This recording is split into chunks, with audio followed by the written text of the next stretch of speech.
Okay buddies, आज हम देखने वाले हैं डीमन स्लेयर की सीजन 4 के एपिसोड 2 को। जैसा कि हमने लास्ट एपिसोड में देखा था कि यहाँ पर उबायाशिकी का क्रो तमायो के पास उबायाशिकी का मैसेज लेके आया हुआ है, जहाँ पर वो उसको बताता है कि तमायो की जरूरत डीमन स्लेयर कॉर्प्स में है। यहाँ पर ये मैसेज तमायो को देने के बाद उबायाशिकी का क्रो वहाँ से चला जाता है। तभी यहाँ पर यूशिरो तमायो के पास आता है और उसको सारी बातें पता चल जाती है। यूशिरो भी यहाँ पर बहुत ज्यादा डरा हुआ है और वो तमायो को कहता है हमें जल्द से जल्द यहाँ से निकल जाना चाहिए, लेकिन तमायो यहाँ पर इस बात पर मना कर देती है क्योंकि वो बताती है कि नेजुको ने सन को कॉन्कर कर लिया है और अभी असली एक्शन शुरू होने वाला है। तमायो यहाँ पर ये बात बताते हुए योरिची को भी याद कर रही होती है। इसके बाद तमायो यूशिरो को बताती है अभी जिस चीज के ऊपर वो रिसर्च कर रही है वो उसे फटाफट से खत्म करने की कोशिश करेगी और यहाँ पर ये लास्ट टाइम होगा जब ये लोग अपनी लोकेशन चेंज कर रहे होंगे। मतलब यहाँ पर तमायो रेडी हो चुकी है डीमन स्लेयर कॉर्प्स में जाने के लिए। अगले सीन में तांजिरो यहाँ पर उबायाशिकी का लेटर पढ़ रहा होता है। सबसे पहले यहाँ पर उबायाशिकी तांजिरो के इंजरीज के बारे में पूछते हैं। इसके बाद वो कहते हैं कि अब वो चलने लायक नहीं रहे एंड इसीलिए वो चाहते हैं कि तांजिरो ग्यू से बात करे। वो कहते हैं कि अभी बहुत ज्यादा इंपॉर्टेंट टाइम है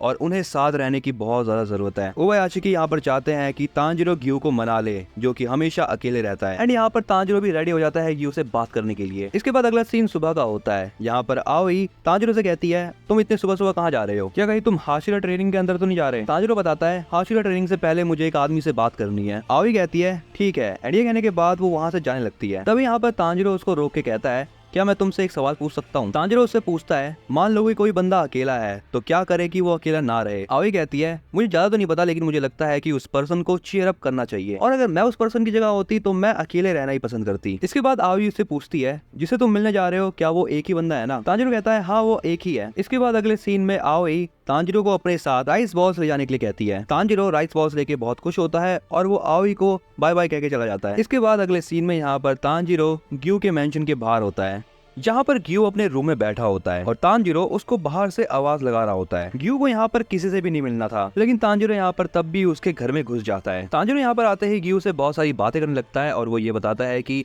अब हमारी हाशिरा ट्रेनिंग शुरू हो चुकी है। यहाँ पर ये बात ग्यू को पहले से ही पता है। इसके बाद तांजिरो ये बताता है कि अगले 7 दिन के अंदर उसको परमिशन मिल जाएगी वापस अपनी ड्यूटी पे जाने की। इसीलिए वो ग्यू से कहता है कि आप मुझे ट्रेनिंग दोगे और इस ट्रेनिंग वाली बात पर ग्यू उसको साफ मना कर देता है। तांजिरो ग्यू से कहता है ऐसा क्यों। इसी के साथ यहाँ पर तांजिरो को ग्यू के अंदर से एंगर वाली स्मेल आ रही है। ग्यू बताता है कि वो गुस्सा इसलिए है क्योंकि तांजिरो ने वाटर ब्रीदिंग को अभी तक अच्छे से मास्टर नहीं करा है, क्योंकि यहाँ पर ग्यू को ऐसा लग रहा था कि तांजिरो अगला वाटर हाशिरा बनेगा। तांजिरो इस चीज के लिए ग्यू से माफी मांगता है और वो ग्यू को बताता है कि उसने इस बारे में उरोकोडाकी से बात कर ली है और उरोकोडाकी ने ये बताया है कि ब्रीदिंग स्टाइल को चेंज करना बहुत कॉमन बात है क्योंकि वाटर ब्रीदिंग बेसिक टेक्निक है जिससे और सारी टेक्निक बनाई जा सकती है। इसके बाद ग्यू बताता है कि अभी प्रेजेंट में कोई भी वाटर हाशिरा नहीं है और जल्द से जल्द तांजिरो को उस पोस्ट को लेना होगा। यहाँ पर ग्यू की बात तांजिरो को समझ नहीं आती क्योंकि ग्यू ही वाटर हाशिरा है और वही इस बात से मना कर रहा है। ये बात तांजिरो जब ग्यू से पूछता है ग्यू बताता है कि वो अपने आप को वाटर हाशिरा नहीं मानता और ये बात कहने के बाद वो तांजिरो को वहाँ से जाने के लिए कहता है। लेकिन तभी यहाँ पर तांजिरो को उबायाशिकी की बातें याद आती हैं और तांजिरो कहता है चलो ठीक है। इसके बाद अगला सीन शाम का होता है। यहाँ पर तांजिरो ग्यू को ओनिगिरी यानी राइस बॉल्स खाने के लिए बुला रहा होता है लेकिन ग्यू इस बात पर कोई रिप्लाई नहीं करता और तांजिरो राइस बॉल्स को गेट के बाहर रख के ही चला जाता है। यहाँ पर तांजिरो सो रहा होता है। तभी यहाँ पर ग्यू बाहर से आता है। तांजिरो यहाँ पर देख लेता है कि ग्यू ने राइस बॉल्स खा लिए हैं, जिसे देखकर वो काफी खुश होता है। यहाँ पर तांजिरो ग्यू से कुछ और बात करने की कोशिश करता है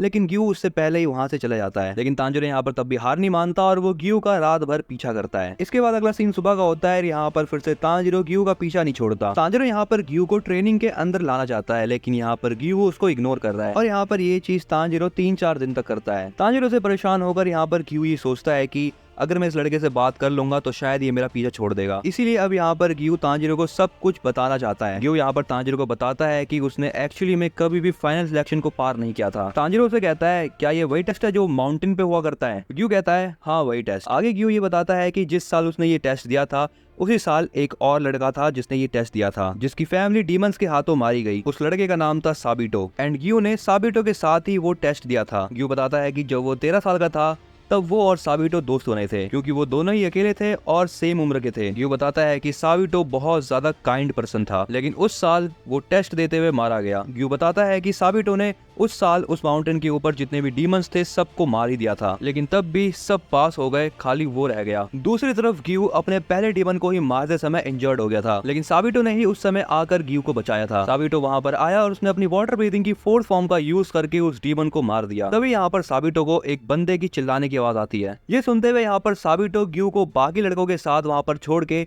उस डीमन की तरफ जाता है, लेकिन यहाँ पर ग्यू बेहोश हो जाता है और जैसे ही उसकी आंख खुलती है वो देखता है कि एग्जाम खत्म हो चुका है। ग्यू बताता है कि उसने जैसे तैसे सिलेक्शन के 7 दिन पास कर लिए और वो जिंदा बच गया। इसी के साथ उसने सिलेक्शन को पास भी कर लिया, वो भी बिना किसी डीमन को मारे। आगे ग्यू बताता है कि वो एक वाटर हाशिरा बनने के लायक नहीं है और उसको यहाँ पर ऐसा लगता है कि वो दूसरे हाशिरास के साथ कंधे से कंधा मिलाकर नहीं चल सकता, इसीलिए वो बाकी हाशिरास से अलग है। ग्यू यहाँ पर तांजिरो से कहता है मेरे अलावा किसी और हाशिरा से ट्रेन लो, वो बेटर रहेगा। ग्यू को यहाँ पर ऐसा भी लगता है कि वो डीमन स्लेयर मार्क कभी भी एक्टिवेट नहीं कर सकता। यहाँ पर ग्यू तांजिरो को जाने के लिए कहता है क्योंकि उसे यहाँ पर ऐसा लगता है कि तांजिरो का बस टाइम ही वेस्ट हो रहा है उसके साथ रहने पर, और ये कहकर यहाँ से ग्यू आगे बढ़ जाता है। ग्यू की बातें सुनने के बाद यहाँ पर तांजिरो सोच रहा होता है कि शायद ग्यू को अभी ऐसा लग रहा है कि साबिटो की जगह उसे मरना चाहिए था। एंड तांजिरो को यहाँ पर ये बात बहुत अच्छे से पता है कि आप जिसकी केयर करते हो अगर वो मर जाए तो कैसा लगता है, स्पेशली तब जब सामने वाला आपको बचाते हुए मर जाए। तांजिरो को भी यहाँ पर याद आ जाता है कि साबिटो वही बंदा है जिसने तांजिरो को माउंट सागिरी पे ट्रेन किया था। देखा जाए तो साबिटो पहले से ही मरा हुआ था, लेकिन तब भी उसने मदद करी। तभी यहाँ पर तांजिरो ग्यू के अंदर साबिटो को देखने लगता है। तांजिरो यहाँ पर ये सोचता है कि साबिटो ने अकेले ही फाइनल सिलेक्शन के अंदर सभी स्टूडेंट्स को बचाया, जो कि ये काम तांजिरो अकेले कभी भी नहीं कर सकता। वो सोचता है कि अगर साबिटो अभी जिंदा होता तो वो एक बहुत ग्रेट स्वॉर्ड्समैन होता, शायद इसीलिए ग्यू सोच रहा है कि उसे मरना चाहिए था। तांजिरो भी यहाँ पर ये बात बहुत अच्छे से जानता है क्योंकि रेनगोकू ने ही तांजिरो की जिंदगी बचाई, क्योंकि रेनगोकू सबसे ज्यादा स्ट्रॉन्ग और काइंड बंदा था। यहाँ पर तांजिरो को भी ऐसा लग रहा है कि उसको ही रेनगोकू की जगह मरना चाहिए था, क्योंकि तांजिरो को यहाँ पर ऐसा लग रहा है कि अगर रेनगोकू अभी जिंदा होता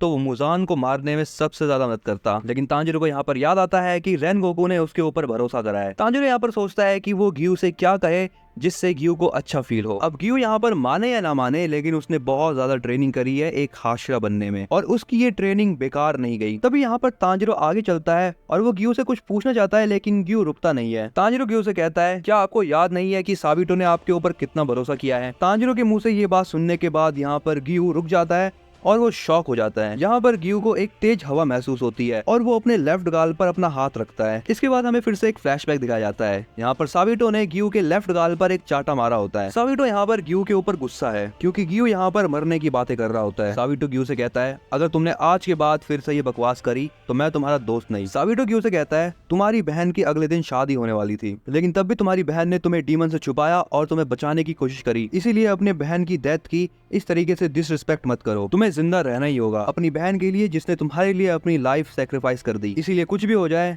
तुम्हें आगे बढ़ते रहना होगा। इसके बाद सीन प्रेजेंट में आता है और ग्यू कहता है मुझे अभी भी दर्द फील हो रहा है, क्योंकि उसे अचानक से ही साबिटो का शॉक और पेन दोनों ही याद आने लग गए। ग्यू यहाँ पर सोचता है कि जो बातें उसने साबिटो के साथ करी थी वो उसे कैसे भूल सकता है। इसके बाद हमें ये दिखाया जाता है कि जब ग्यू को ये बात पता चली कि साबिटो मर चुका है तब उसको बहुत ज्यादा दुख हुआ था, जिस दुख को वो सहन नहीं कर पाया। अब यहाँ पर ग्यू अपनी बहन सुटाको और साबिटो दोनों को ही याद करता है और वो उन दोनों से ही माफी मांगता है क्योंकि वो बहुत ज्यादा इमैच्योर एक्ट कर रहा था। पीछे खड़ा तांजिरो ये सारी चीजें देख रहा होता है और वो सोचता है भाई अब क्या हो गया, ये ग्यू तो हिल ही नहीं रहा। वो सोचता है कि कहीं ग्यू को उसकी बातों का बहुत ज्यादा बुरा तो नहीं लगा, क्योंकि ग्यू पहले से ही डिप्रेस था और कहीं तांजिरो की बातों ने उसे और ज्यादा डिप्रेस तो नहीं कर दिया। तभी यहाँ पर तांजिरो को एक आइडिया आता है। वो सोचता है कि वो ग्यू के साथ एक ईटिंग कॉम्पिटिशन रखे। तांजिरो को यहाँ पर ऐसा लगता है कि अगर ग्यू उस कॉम्पिटिशन में जीत गया तो वो ट्रेनिंग देने के लिए मान जाएगा। तांजिरो यहाँ पर ये चीज सोच के काफी ज्यादा खुश हो रहा है क्योंकि उसे लग रहा है कि उसका ये आइडिया यार बहुत ज्यादा कमाल का है। अब यहाँ पर ग्यू तांजिरो से कहता है मुझे माफ करना तांजिरो, मैंने रिस्पांस देने में ज्यादा ही टाइम लगा दिया। आगे यहाँ पर ग्यू कुछ कह पाए, लेकिन उससे पहले ही तांजिरो कहता है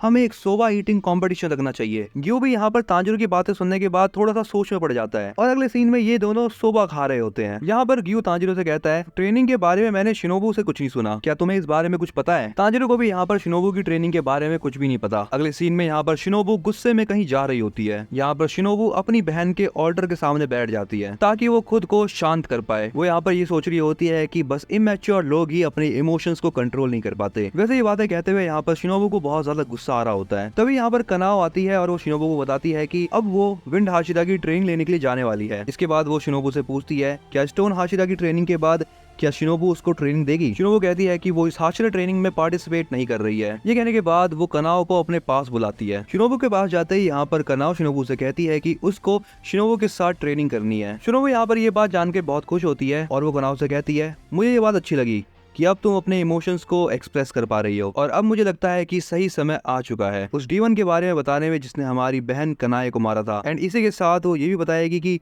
उस डीवन को मारने का बेस्ट तरीका क्या है। सो के बड़ी इसी के साथ यहाँ पर ये वाला एपिसोड होता है। एंड तुम्हें ये एपिसोड कैसा लगा इसके बारे में तुम मुझे कमेंट के अंदर जरूर बताना। अगर तुम्हें अगला एपिसोड देखना है तो उसके लिए कमेंट पे तुम यस टाइप कर दो और अगर तुम चैनल पे नए हो तो चैनल को सब्सक्राइब कर लेना, इस वीडियो को लाइक भी कर देना।